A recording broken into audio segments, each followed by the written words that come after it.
Transmitiendo Radio C4, conectando y comunicando al cuerpo de Cristo.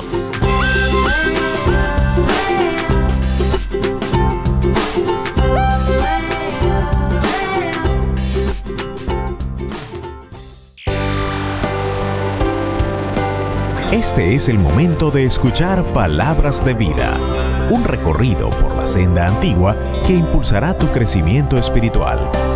Palabras de Vida, en Radio C4. Una producción de Radio C4 con la conducción de Cristina Herrera. Palabras de Vida.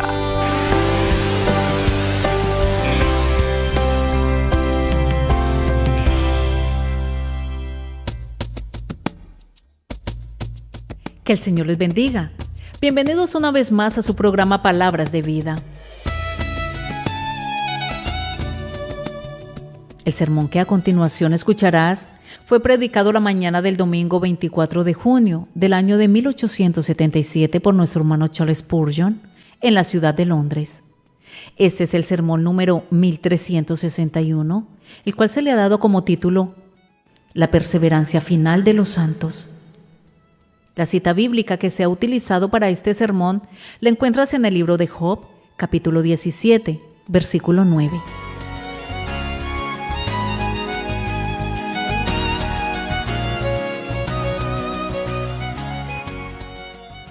No obstante, proseguirá el justo su camino y el limpio de manos aumentará la fuerza.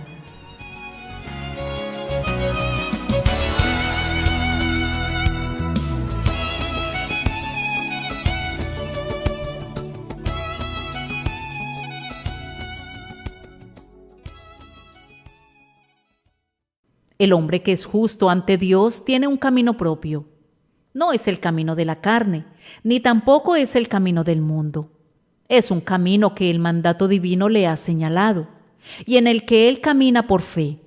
Es la calzada del Rey de la Santidad, y el impío no transitará por ella. Solo los que son rescatados por el Señor caminarán por esa calzada, y éstos descubrirán que es un sendero de separación del mundo. Una vez que ha entrado en el camino de vida, el peregrino debe perseverar en él o perecer, pues así ha dicho el Señor. Y si retrocediere, no agradará a mi alma. La perseverancia en el camino de fe y santidad es una necesidad del cristiano, pues solamente el que persevere hasta el fin, éste será salvo. Sería en vano brotar rápidamente como la semilla que es sembrada sobre la roca, para luego secarse rápidamente cuando el sol está en lo alto. Eso solamente demostraría que una planta así no tiene raíces. Pero se llenan de savia los árboles de Jehová, y permanecen y continúan y dan fruto aún en su ancianidad, para demostrar que el Señor es recto. Hay una gran diferencia entre el cristianismo nominal y el cristianismo real. Y eso generalmente se puede comprobar en el fracaso de uno y en la perseverancia del otro. Ahora, la declaración del texto es que el hombre verdaderamente justo proseguirá su camino. No regresará, no saltará los vallados, ni se desviará a la derecha ni a la izquierda. No descansará quedándose sin hacer nada, ni tampoco desmayará, ni dejará de andar su camino, sino que él proseguirá su camino. Frecuentemente le resultará muy difícil hacerlo, pero él tendrá tal resolución, tal poder de gracia interna que le ha sido otorgado, que él proseguirá su camino con firme determinación, como si sostuviera con sus dientes y no esté dispuesto a soltarse. Es posible que no siempre viaje a la misma velocidad. No se dice que mantendrá su paso, sino que él proseguirá su camino. Hay momentos en los que corremos sin cansarnos, pero a menudo o simplemente caminamos y estamos muy agradecidos porque no nos desmayamos. Hay periodos cuando estamos contentos con gatear como un bebé y arrastrarnos hacia arriba con dolor, pero aún así demostremos que proseguirá el justo su camino. Bajo toda clase de dificultades, el rostro del hombre a quien Dios ha justificado está firmemente orientado hacia Jerusalén, y él no se desviará hasta que sus ojos hayan visto al Rey en su belleza. Es algo maravilloso simplemente que un hombre sea cristiano, y una maravilla aún mayor que continúe siéndolo. Consideren la debilidad de la carne, la fuerza de la corrupción interna, la furia de la tentación satánica, las seducciones de las riquezas y el orgullo de la vida, el mundo y sus caminos. Todas estas cosas están en contra nuestra, y sin embargo, he aquí, es más grande quien está a favor nuestro que todos los que están en contra nuestra. Y desafiando al pecado y a Satanás y a la muerte y al infierno, el justo prosigue su camino. Yo interpreto que nuestro texto declara con precisión la doctrina de la perseverancia final de los santos. No obstante, proseguirá el justo su camino. La gloriosa verdad de la perseverancia final de los santos ha sobrevivido la controversia, y de una forma u otra es una apreciada creencia de los hijos de Dios. Sin embargo, pongan mucho interés en entender en qué consiste. La Escritura no enseña que un hombre llegará al final de su jornada sin que continúe viajando a lo largo del camino. No es cierto que un acto de fe sea todo y que no se requiera de fe, de oración y de vigilancia cada día. Nuestra doctrina es exactamente lo opuesto a eso.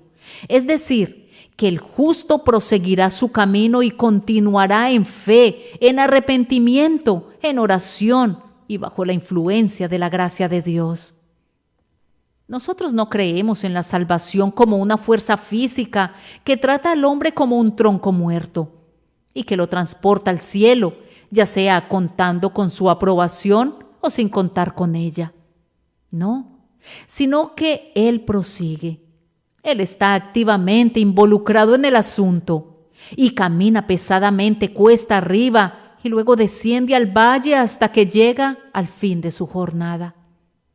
Nunca hemos pensado, ni mucho menos hemos soñado, que simplemente porque un hombre supone que ha entrado alguna vez en este camino, puede consecuentemente concluir que él tiene certeza de la salvación, aunque deje el camino inmediatamente después. No, sino que nosotros afirmamos que quien verdaderamente recibe el Espíritu Santo, de tal forma que cree en el Señor Jesucristo, no regresará, sino que perseverará en el camino de la fe. Está escrito: el que creyere y fuere bautizado será salvo. Y no podría ser salvo si se le permitiera que regresara y se deleitara en el pecado como lo hacía antes. Y por tanto, él será guardado por el poder de Dios a través de la fe para salvación. Aunque el creyente cometerá todavía muchos pecados para su congoja, sin embargo, el temor de su vida será la santidad para Dios y proseguirá en el camino de obediencia. Nosotros detestamos la doctrina que establece que un hombre que alguna vez creyó en Jesús será salvo a pesar de haber abandonado el sendero de la obediencia. Nosotros negamos que tal desviación sea posible para el verdadero creyente. No, amados hermanos. Un hombre, si es verdaderamente un creyente en Cristo, no vivirá según la voluntad de la carne. Cuando en efecto cae en pecado, sentirá dolor y miseria y no descansará nunca hasta que es lavado de la culpa. Pero voy a afirmar esto acerca del creyente, que si él pudiera vivir como él quisiera vivir, entonces llevaría una vida perfecta. Si le preguntaras, después que ha creído, si podría vivir como él quisiera, él respondería: quiera Dios que yo pudiera vivir como yo quisiera, pues deseo vivir completamente sin pecado. Quisiera ser perfecto, así como mi Padre Celestial es perfecto. Esta doctrina no es la idea licenciosa que un creyente puede vivir en pecado, sino que no puede ni quiere hacerlo. Esta es la doctrina, y en primer lugar vamos a demostrarla. Y en segundo lugar, en el sentido puritano de la palabra, vamos a aplicarla de manera breve. al extraer 2 lecciones espirituales de ella. Demostremos entonces la doctrina. La mayoría de ustedes, queridos amigos, han recibido como materia de fe las doctrinas de la gracia. Y por tanto, para ustedes, la doctrina de la perseverancia final no requiere ninguna demostración, porque se deduce de todas las otras doctrinas. Nosotros creemos que Dios tiene una iglesia al que Él ha escogido para vida eterna, y son aquellos que han creído en el sacrificio de Cristo en la cruz. Y esa verdad necesariamente implica la perseverancia en la gracia. Nosotros creemos en la redención especial y esto asegura la salvación y la consiguiente perseverancia de los redimidos. Nosotros creemos en el llamamiento eficaz que está ligado a la justificación, una justificación que asegura la glorificación. Las doctrinas de la gracia son como una cadena. Si tú crees en una de ellas, entonces debes creer la siguiente, pues cada una implica a las demás. Por tanto, yo digo que quienes aceptan cualquiera de las doctrinas de la gracia deben recibir esta doctrina también como inherente a ellas. Pero voy a intentar demostrar esta doctrina para aquellos que no aceptan las doctrinas de la gracia. No quisiera argumentar en un círculo, demostrando algo que ustedes dudan por medio de otra cosa que ustedes también dudan, sino que a la ley y al testimonio vamos a remitir este asunto a las palabras reales de la Escritura. Antes de avanzar al argumento, será bien que enfaticemos que aquellos que rechazan esta doctrina nos dicen frecuentemente que hay muchas advertencias en la palabra de Dios en contra de la apostasía y que esas advertencias no podrían tener algún significado si fuera cierto que el justo proseguirá su camino. Pero, ¿qué pasa si esas advertencias son los instrumentos que utiliza la mano de Dios para evitar que su pueblo se desvíe? ¿Qué pasa si esas advertencias son usadas para excitar un santo temor en las mentes de sus hijos, convirtiéndose así en el medio de prevenir el mal que esas advertencias denuncian? También quisiera recordarles que en la epístola a los Hebreos, que contiene las advertencias más solemnes contra la apostasía, el apóstol Pablo siempre se cuida de añadir palabras que demuestran que él no creía que aquellos a quienes él advertía realmente apostatarían. Veamos en Hebreos 6:9. Él les ha estado diciendo a estos hebreos que si los que una vez fueron iluminados recayeran, o sea, apostataran, sería imposible que fueran otra vez renovados para arrepentimiento. Y agrega, pero en cuanto a vosotros, oh amados, estamos persuadidos de cosas mejores y que pertenecen a la salvación, aunque hablamos así.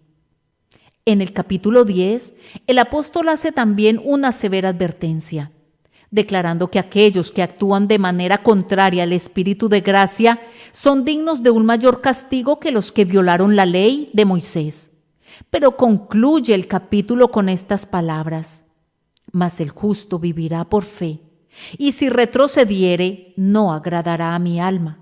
Pero nosotros no somos de los que retroceden para perdición, sino de los que tienen fe para preservación del alma.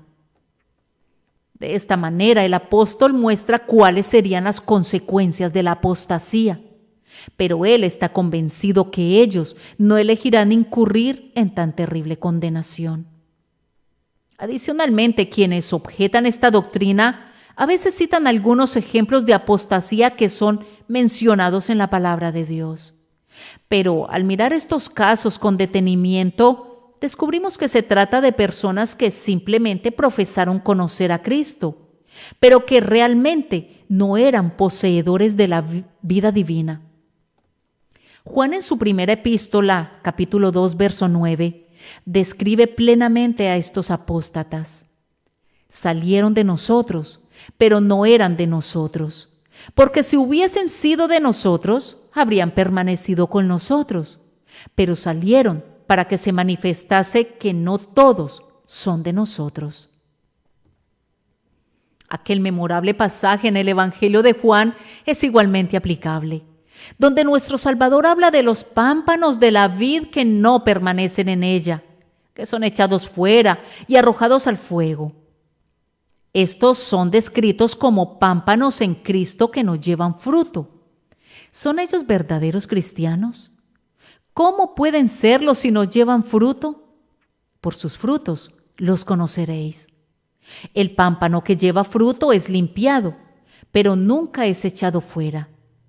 Quienes no llevan fruto no son figuras de verdaderos cristianos, sino que representan adecuadamente a simples profesantes.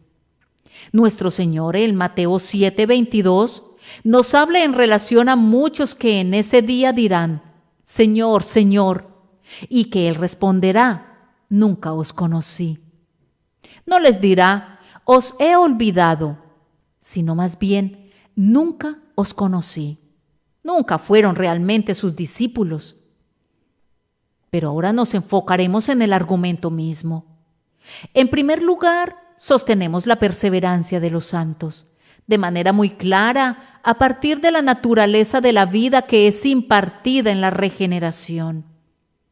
¿Qué dijo Pedro en relación a esta vida? Primera de Pedro 1:23. Él habla del pueblo de Dios como siendo renacidos, no de simiente corruptible, sino de incorruptible, por la palabra de Dios que vive y permanece para siempre. La nueva vida que es plantada en nosotros cuando nacemos de nuevo no es como el fruto de nuestro primer nacimiento, pues ese está sujeto a la mortalidad, sino que es en un principio divino, que no puede morir ni puede corromperse. Y si es así, entonces quien lo posee debe vivir para siempre. Ciertamente debe ser para siempre aquello en lo que el Espíritu de Dios lo ha convertido.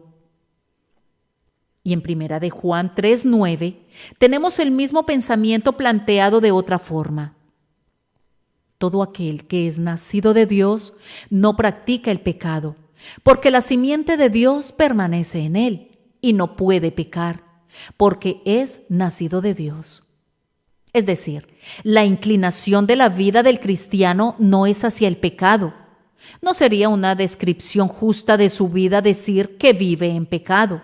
Por el contrario, lucha y contiende contra el pecado porque posee un principio interno que no puede pecar. La nueva vida no peca, es nacida de Dios y no puede transgredir. Y aunque la vieja naturaleza está en guerra contra ella, sin embargo, la nueva vida prevalece de tal manera en el cristiano que es guardado de vivir en pecado. Nuestro Salvador, en su sencilla enseñanza del Evangelio a la mujer samaritana, le dijo en Juan 4:13: cualquiera que bebiere de esta agua volverá a tener sed, mas el que bebiere del agua que yo le daré no tendrá sed jamás, sino que el agua que yo le daré será en él una fuente de agua que salte para vida eterna. Ahora, si nuestro Salvador le enseñó esto a una mujer pecadora e ignorante en su primera entrevista con ella, yo entiendo que esta doctrina no está reservada al círculo interno de santos ya maduros, sino que debe predicarse ordinariamente entre la gente común y que debe considerarse como un privilegio extremadamente bendito. Si ustedes reciben la gracia que Jesús imparte a sus almas, será como la mejor parte que María escogió. No les será arrebatada. Morará en ustedes, no como el agua en una cisterna, sino como una fuente viva que salta para vida eterna. Todos nosotros sabemos que la vida que es dada en el nuevo nacimiento está íntimamente conectada con la fe. Ahora, la fe es en sí misma un principio conquistador. En la primera epístola de Juan, que es un gran tesoro de argumentación, Primera de Juan 5:4, se nos dice: porque todo lo que es nacido de Dios vence al mundo, y esta es la victoria que ha vencido al mundo, nuestra fe. ¿Quién es el que vence al mundo sino el que cree que Jesús es el Hijo de Dios? Vean entonces que lo que es nacido de Dios en nosotros es decir, la nueva vida, es en un principio conquistador. No se sugiere para nada que puede ser derrotada alguna vez. Y la fe, que es un signo exterior, es en sí misma una eterna triunfadora. Por lo tanto, necesariamente porque Dios ha implantado una vida tan maravillosa en nosotros, sacándonos de las tinieblas y llevándonos a su luz admirable, porque nos ha engendrado nuevamente a una esperanza viva por la resurrección de Jesucristo de los muertos, porque el eterno y siempre bendito Espíritu ha venido para habitar en nosotros, nosotros concluimos que la vida divina en nosotros nunca morirá. Proseguirá el justo su camino. El segundo argumento para el cual solicito la atención de ustedes se deduce de las declaraciones expresas del propio Señor. Aquí vamos a examinar nuevamente el Evangelio de Juan, y en su bendito capítulo 3, donde nuestro Señor estaba explicando el Evangelio de la manera más sencilla posible a Nicodemo, y le encontramos poniendo mucho énfasis en el hecho que la vida que se recibe por la fe en Él es eterna. Miren en este precioso versículo 14. Y como Moisés levantó la serpiente en el desierto, así es necesario que el Hijo del Hombre sea levantado, para que todo aquel que en Él cree no se pierda, mas tenga vida eterna. Por lo tanto, ¿acaso creen en Él los hombres y sin embargo perecen? ¿Acaso creen en Él y reciben una vida espiritual que llega a un final? No, no puede ser. Pues porque de tal manera amó Dios al mundo, que ha dado a su Hijo unigénito para que todo aquel que en Él cree no se pierda. Pero Él se perdería si no persevera hasta el fin, y por lo tanto debe perseverar hasta el fin. El creyente tiene vida eterna. ¿Cómo entonces puede morir y dejar de ser un creyente? Si no permanece en Cristo, evidentemente él no tiene vida eterna. Por lo tanto, permanecerá en Cristo hasta el fin. Porque de tal manera amó Dios al mundo que ha dado a su Hijo unigénito para que todo aquel que en Él cree no se pierda, mas tenga vida eterna. Algunos replican a esto que un hombre puede tener vida eterna y sin embargo perderla. A eso respondemos que las palabras no pueden significar eso. Tal afirmación es una contradicción clara. Si se pierde la vida, el hombre está muerto. Entonces, ¿cómo pudo tener vida eterna? Es claro que solo tenía una vida que duró por un tiempo. Ciertamente no tenía vida eterna, pues si la hubiera tenido, habría vivido eternamente. El que cree en el Hijo tiene vida eterna. Juan 3:36. Los santos en el cielo poseen vida eterna, y nadie espera que mueran.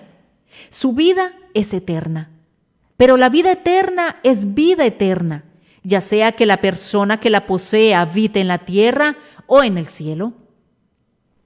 No necesito leer todos los pasajes en los que se enseña la misma verdad, pero más adelante en Juan 6:47, nuestro Señor le dijo a los judíos: de cierto os digo, el que cree en mí tiene vida eterna. No una vida temporal, sino vida eterna. Y en el versículo 51 dijo: yo soy el pan vivo que descendió del cielo. Si alguno comiere de este pan, vivirá para siempre. Y luego viene esa famosa declaración del Señor Jesucristo que, si no existiera ninguna otra, sería más que suficiente para demostrar nuestro punto. En Juan 10:28, y yo les doy vida eterna, y no perecerán jamás, ni nadie les arrebatará de mi mano. Mi Padre que me las dio es mayor que todos, y nadie las puede arrebatar de la mano de mi Padre. ¿Qué significado tiene sino este, que Él ha agarrado a su pueblo y que tiene la intención de sostenerlo muy seguramente en su poderosa mano? ¿Dónde está el poder que puede alcanzarnos allí, o quién podrá arrebatarnos de su mano? Por encima de la mano de Jesús, que fue perforada, viene la mano del Padre omnipotente, como una especie de segundo agarre. Mi Padre que me las dio es mayor que todos, y nadie las puede arrebatar de la mano de mi Padre. Esto debe mostrar con toda seguridad que los santos que creen en el sacrificio de Cristo están seguros de cualquier cosa y de todo lo que pudiera destruirlos, y por consiguiente están protegidos de la apostasía total. Otro pasaje afirma también lo mismo, y es el Mateo 24:24, donde el Señor Jesús ha estado hablando de los falsos profetas que van a engañar a muchos. Porque se levantarán falsos cristos y falsos profetas, y harán grandes señales y prodigios, de tal manera que engañarán, si fuere posible, aún a los escogidos. Y esto demuestra que es imposible que los escogidos sean engañados por ellos. De las ovejas de Cristo se dice: mas al extraño no seguirán, sino huirán de él, porque no conocen la voz de los extraños, sino que por instinto divino ellos conocen la voz del buen pastor y lo siguen. De esta manera nuestro Salvador ha declarado tan sencillamente como las palabras puede expresarlo, que aquellas personas que son su pueblo poseen la vida eterna en ellos y no perecerán, sino que entrarán en la felicidad eterna. Proseguirá el justo su camino. Un argumento muy bendito para la seguridad del creyente se encuentra en la intercesión de nuestro Señor. No necesitan buscar la referencia bíblica. Para ustedes la conocen muy bien, que muestra la conexión entre la intercesión viva de Cristo y la perseverancia de su pueblo, por lo cual puede también salvar perpetuamente a los que por Él se acercan a Dios, viviendo siempre para interceder por ellos. Hebreos 7:25. Nuestro Señor Jesús no está muerto. Él ha resucitado, se ha elevado a la gloria y ahora intercede sobre la base del mérito de su obra perfecta ante el trono eterno. Y conforme intercede allí por todo su pueblo, cuyos nombres están escritos en su corazón, como los nombres de Israel estaban escritos en el pectoral del sumo sacerdote, su intercesión salva a su pueblo hasta lo sumo. Si quisieran un ejemplo de esto, deben ver el caso de Pedro que está registrado en Lucas 22:31, donde nuestro Señor dice: Simón, Simón, he aquí Satanás os ha pedido para zarandearos como a trigo, pero yo he rogado por ti, que tu fe no falte, y tú, una vez vuelto, confirma a tus hermanos. La intercesión de Cristo no salva a su pueblo de las pruebas, ni de las tentaciones, ni de ser sacudido hacia arriba y hacia abajo como el trigo en la criba, ni tampoco lo salva de una cierta mecida de pecado y de dolor, pero sí lo salva de la apostasía total. Pedro fue conservado, y aunque él negó a su Señor, esto fue solo una excepción a la grandiosa regla de su vida. Por gracia prosiguió en su camino, porque no solo en ese momento, sino muchas otras veces, aunque pecó, tenía un abogado ante el Padre, a Jesucristo el justo. Si desean saber cómo intercede Jesús, lean con calma en sus respectivas casas ese maravilloso capítulo 17 de Juan, la oración del Señor. ¿Qué oración es esa? Cuando estaba con ellos en el mundo, yo los guardaba en tu nombre. A los que me diste, yo los guardé. Y ninguno de ellos se perdió, sino el hijo de perdición, para que la escritura se cumpliese. Judas se perdió, pero Judas fue dado a Cristo como un apóstol y no como una de sus ovejas. Él tenía una fe temporal y mantuvo una profesión temporal, pero nunca tuvo vida eterna, pues de lo contrario hubiera vivido. Esos gemidos y esos clamores del Salvador que acompañaron sus súplicas en Getsemaní fueron escuchados en el cielo y fueron respondidos. Padre Santo, a los que me has dado, guárdalos en tu nombre. El Señor los guarda por medio de su palabra y su Espíritu, y los guardará. Si la oración de Cristo en Getsemaní fue respondida, con cuánta más razón es escuchada la que se eleva ahora desde el propio trono eterno. Si mi Señor Jesús intercede por mí, no puedo tener temor ni de la tierra ni del infierno. Esa voz que vive y que intercede tiene poder para guardar a los santos. Y también lo tiene el propio Señor viviente, pues Él ha dicho: porque yo vivo, vosotros también viviréis. Juan 14:19.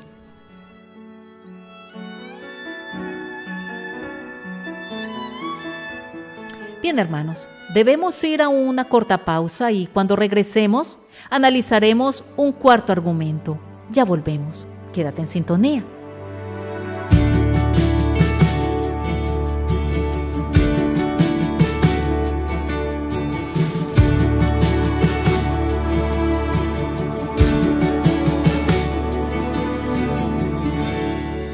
Deseable es tu presencia, Señor. Codiciable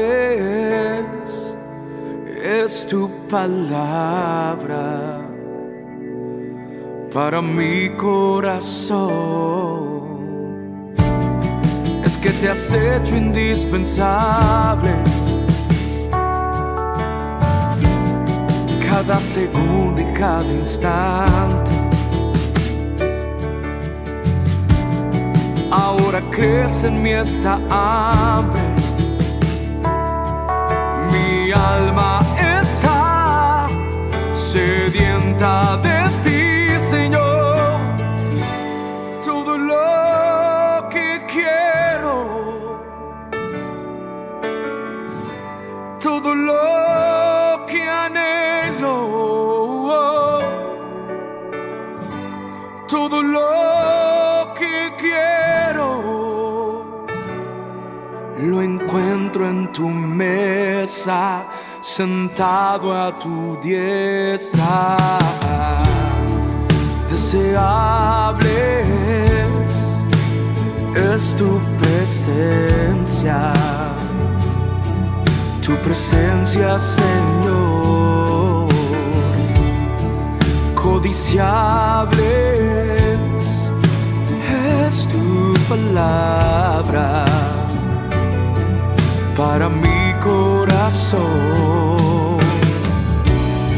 Es que te has hecho indispensable. Cada segundo y cada instante.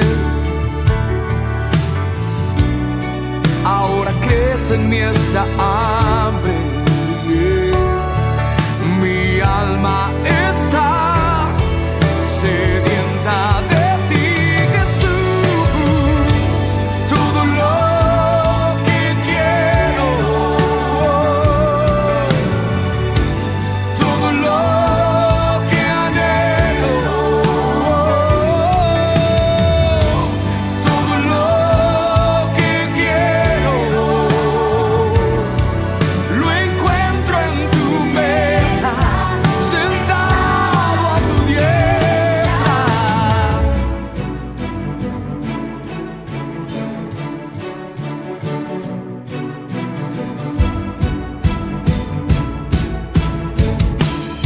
Todo lo que quiero, eres tú, mi Dios.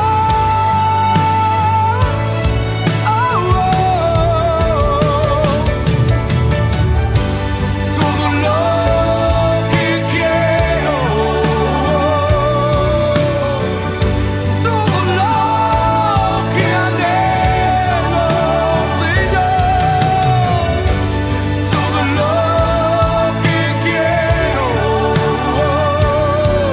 lo encuentro en tu mesa, sentado a tu diestra. Por eso amo este lugar. Por eso amo este lugar. Por eso amo este lugar.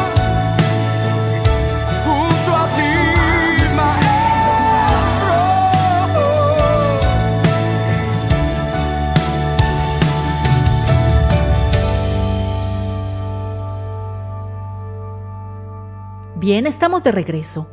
Gracias por continuar en sintonía. Estás escuchando el sermón número 1361 titulado La perseverancia final de los santos. Ahora tenemos un cuarto argumento. Acumulamos una segura confianza en la perseverancia de los santos por el carácter y la obra de Cristo. Voy a ser muy breve en esto, pues confío que ustedes conocen tan bien a mi Señor que no necesitan ninguna palabra de recomendación de parte mía para ustedes. Pero si lo conocen, dirán lo mismo que el apóstol dice en 2 de Timoteo 1:12.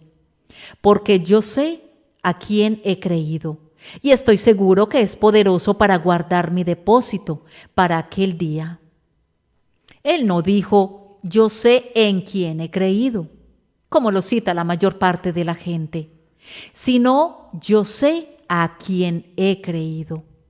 Él conocía a Jesús, conocía su corazón y su fidelidad, conocía su expiación y su poder, conocía su intercesión y su fuerza, y él entregó su alma a Jesús por un acto de fe y se sentía seguro. Mi Señor es tan excelente en todas las cosas que solo necesito darles un vislumbre de su carácter y ustedes verán lo que fue mientras habitó aquí entre los hombres. Al comienzo de Juan capítulo 13 leemos: Como había amado a los suyos que estaban en el mundo, los amó hasta el fin.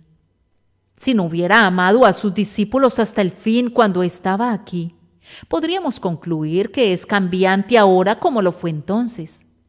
Pero si amó a sus discípulos hasta el fin cuando todavía estaba en su humillación aquí abajo, esto nos trae la dulce y bendita confianza que ahora que Él está en el cielo, Él amará hasta el fin a quienes confían en Él. En quinto lugar, podemos deducir la perseverancia de los santos del temor del pacto de gracia.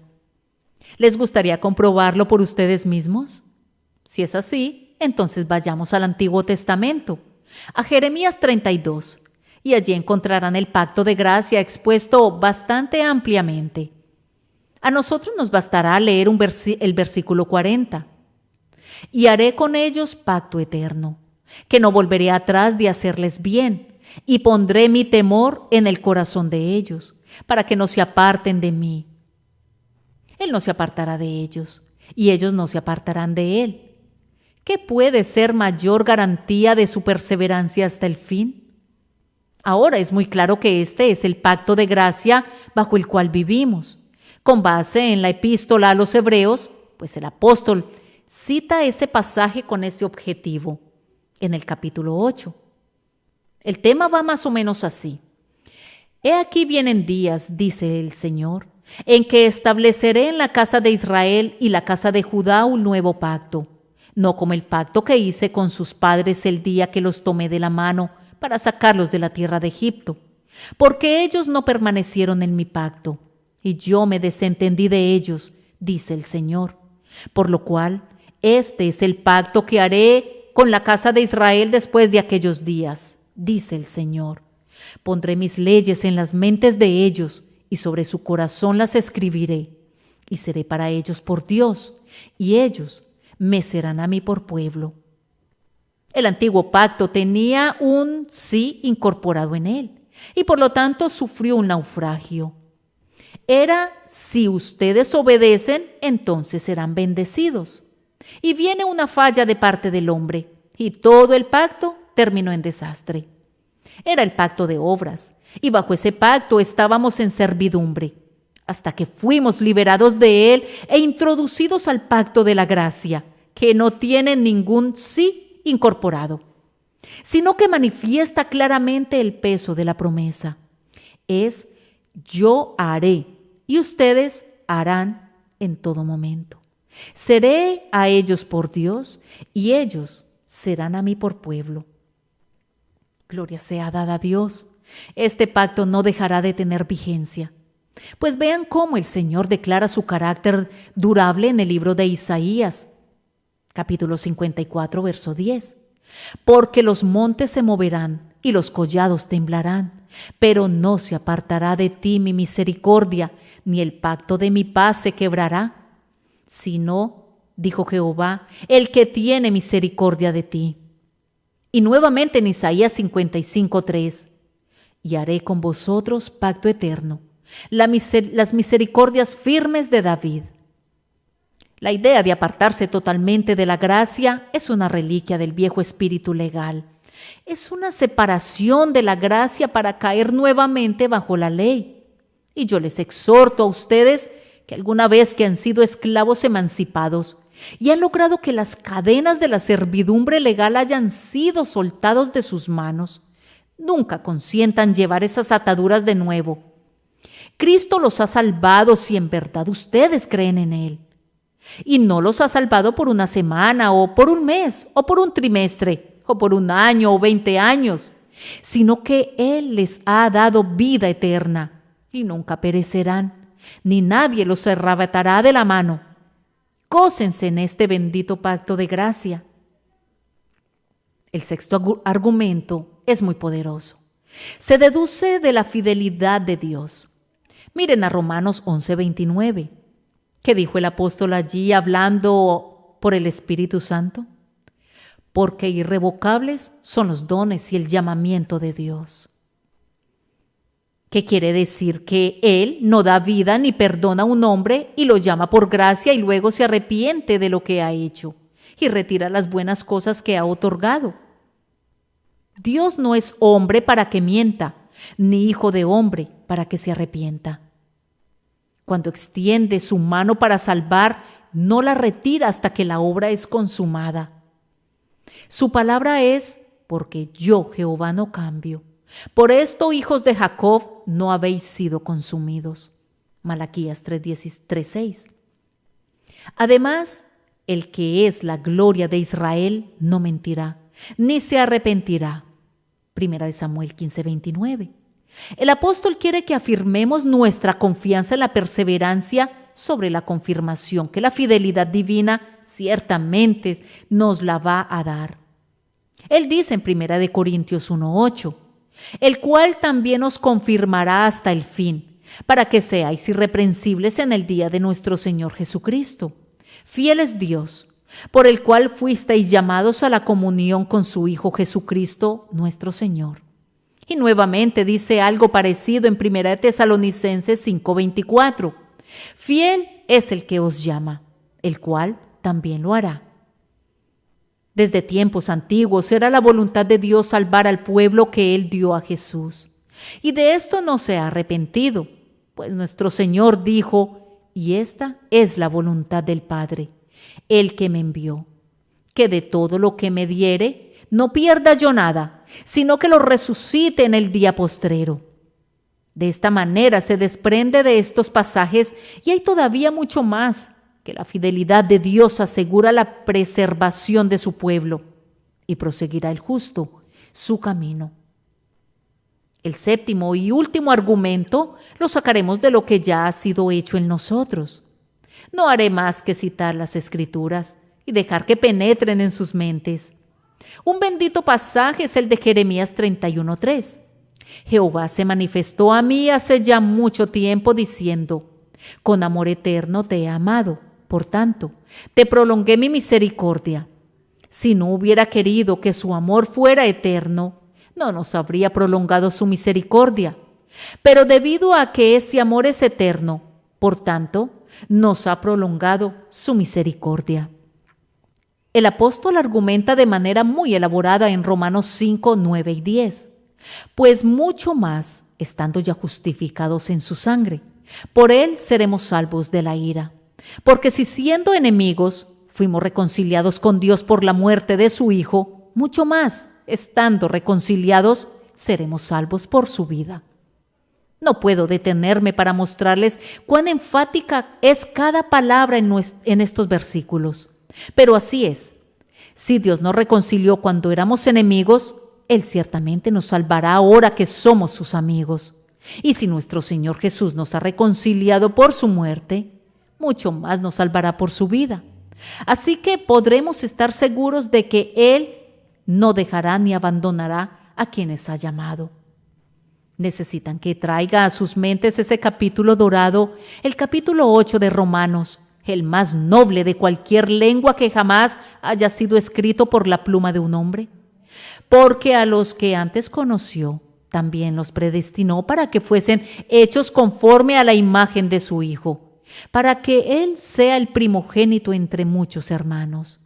Y a los que predestinó, a estos también llamó, y a los que llamó, a estos también justificó, y a los que justificó, a estos también glorificó.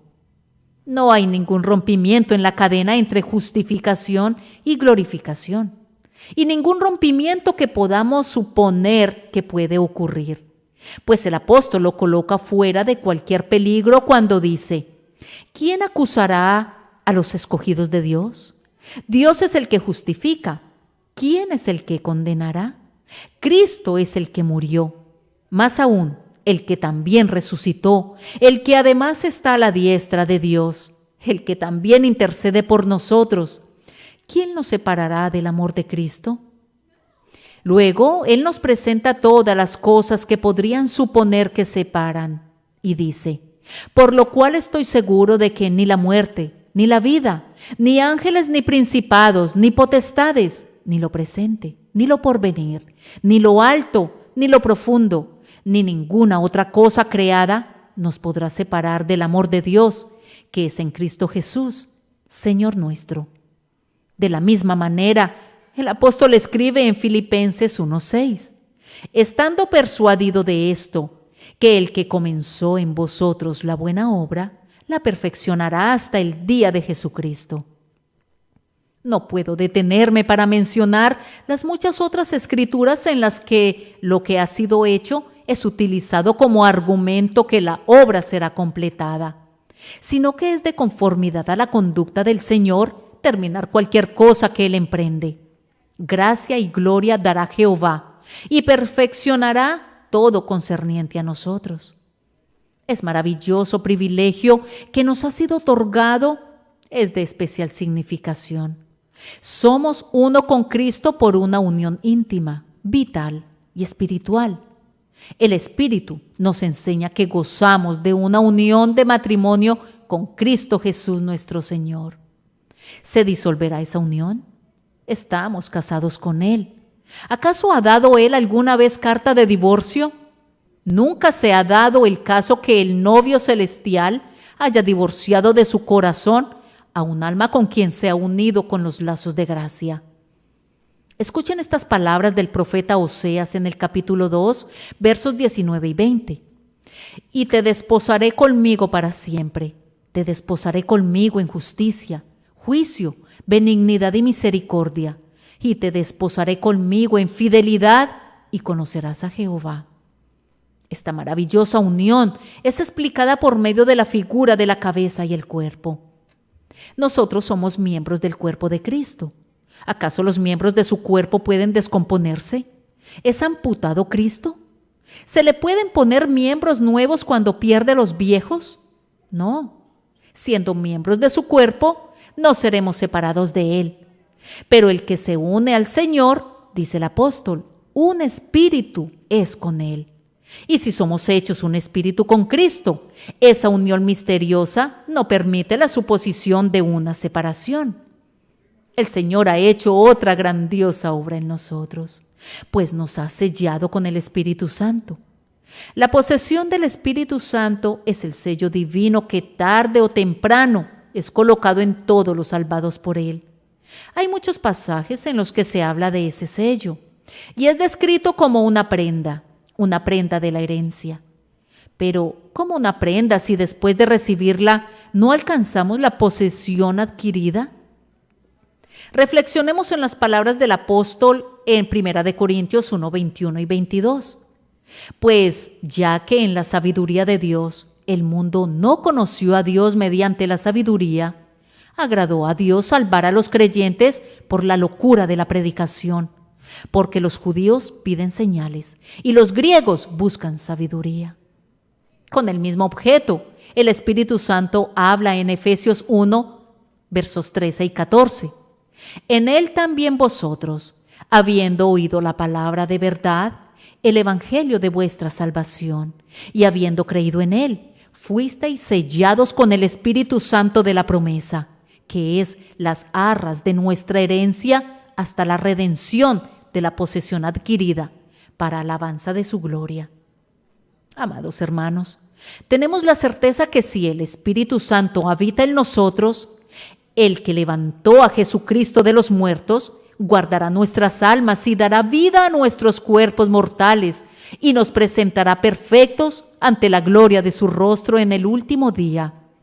Por tanto, hacemos un resumen de nuestros argumentos con la expresión confiada del apóstol cuando dijo en 2 Timoteo 4:18, «Y el Señor me librará de toda obra mala y me preservará para su reino celestial.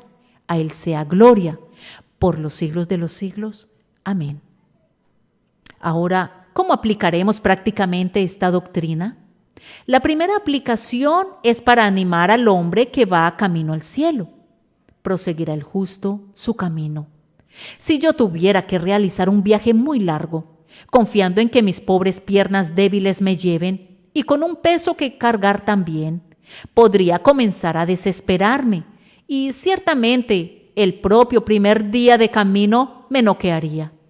Pero si yo tuviera una seguridad divina que me afirma categóricamente, tú proseguirás tu camino y llegarás a tu destino, yo siento que me cobraría ánimos para alcanzar la tarea. Difícilmente alguien se lanzaría a una jornada difícil si no creyera que puede terminarla. Pero la dulce seguridad de que alcanzaremos nuestro hogar nos lleva a cobrar ánimos. El tiempo es lluvioso, húmedo, muy ventoso, pero debemos proseguir, pues el fin está garantizado. El camino es muy difícil y corre por colinas y valles.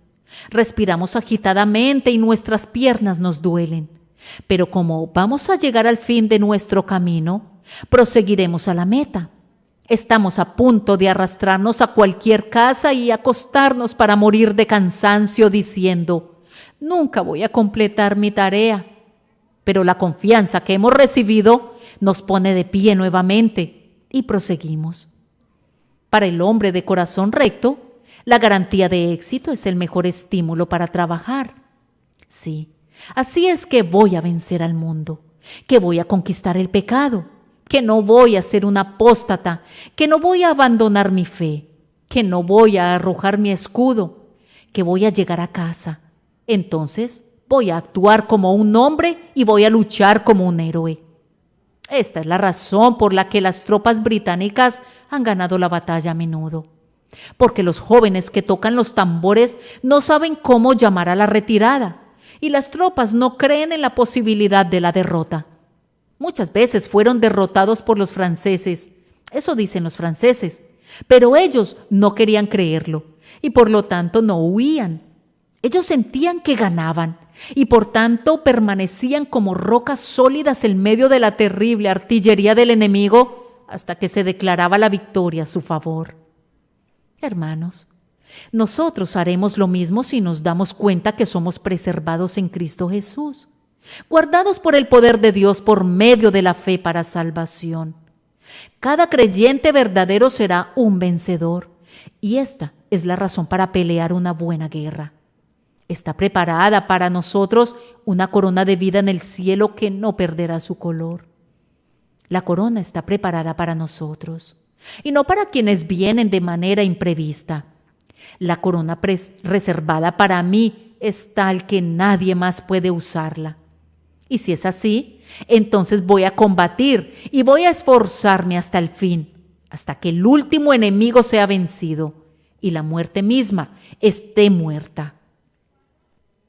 Otra aplicación es esta. ¿Qué estímulo es este para los pecadores que desean la salvación? Deben guiarlos a venir y recibir esto con un deleite agradecido. Quienes niegan esta doctrina ofrecen a los pecadores una pobre salvación devaluada, que no vale la pena. Y no es sorprendente que los pecadores no se queden con ella. Ellos ofrecen la salvación de Cristo si un hombre puede merecerla por medio de su propia fidelidad. De conformidad con algunas personas, la vida eterna es dada a ustedes, pero puede ser que no sea eterna. Puedes perderla, puede durar solo un poco de tiempo. Cuando yo no era más que un niño, me preocupaba porque veía a algunos de mis jóvenes compañeros, que eran un poco mayores que yo, cuando se convertían en aprendices y llegaban a Londres, que se convertían en personas viciosas. He escuchado los lamentos de sus madres y he visto sus lágrimas por sus hijos. He escuchado a sus padres que expresan su amarga pena por esos muchachos, a quienes yo había conocido en mi clase como muy buenas personas, como yo no hubiera podido serlo jamás, y me inquietaba con horror la idea que yo tal vez podría pecar como ellos. Ellos no guardaban el día del Señor. Hubo un caso de un robo de una caja fuerte para irse de farra el domingo. Simplemente pensar en eso me aterraba. Yo anhelaba mantener un carácter sin mancha y cuando escuché que si yo entregaba mi corazón a Cristo, Él me guardaría, eso fue precisamente lo que me conquistó. Parecía un seguro de vida celestial para mi carácter, que si yo me entregaba verdaderamente a Cristo, Él me salvaría de los errores de la juventud, me preservaría en medio de las tentaciones de la edad adulta y me guardaría hasta el fin. Me agradaba el pensamiento que si yo era hecho justo por la fe en Cristo Jesús, proseguiría mi camino por el poder del Espíritu Santo. Eso me agradó en mi niñez, es aún más atractivo para mí en mi edad adulta. Yo estoy feliz de predicarles una salvación cierta y eterna. Siento que tengo algo que ofrecerles el día de hoy, que es digno de la pronta aceptación de cada pecador. No tengo las condiciones del sí ni del pero para diluir el puro evangelio de mi mensaje. Aquí está: el que creyere y fuere bautizado será salvo. Se me cayó un pedazo de hielo al piso ayer y le dije a alguien que estaba conmigo en la habitación: ¿acaso no es eso un diamante? Me respondió: no lo dejarías en el piso, te lo garantizo, si hubiera sido un diamante de ese tamaño. Pero yo tengo un diamante aquí, vida eterna, vida para siempre. Me parece que se darán prisa para tomarlo de inmediato, para que sean salvos ahora, para ser salvados en la vida, para ser salvados en la muerte, para ser salvados en la resurrección, para siempre, por el poder eterno y el amor infinito de Dios. ¿Acaso no vale la pena tener esto? Pobre alma, agárralo. Tú puedes tenerlo simplemente creyendo en Jesucristo. O en otras palabras, confía tu alma a Él. Deposita tu eterno destino en este blanco divino. Y luego puedes decir: porque yo sé a quién he creído y estoy seguro que es poderoso para guardar mi depósito para aquel día. Que el Señor los bendiga. Por Cristo nuestro Señor. Amén.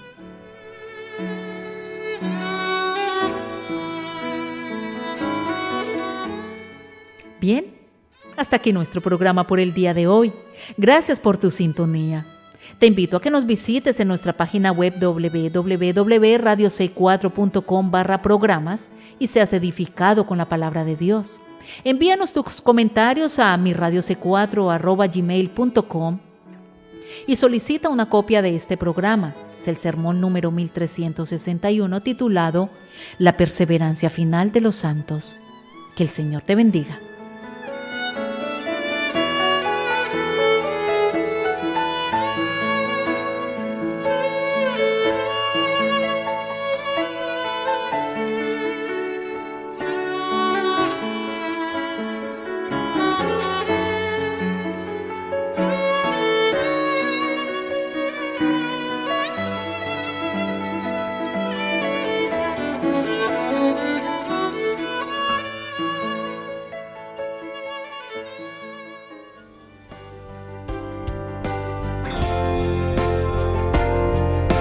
Hasta aquí nuestra edición de hoy de Palabras de Vida.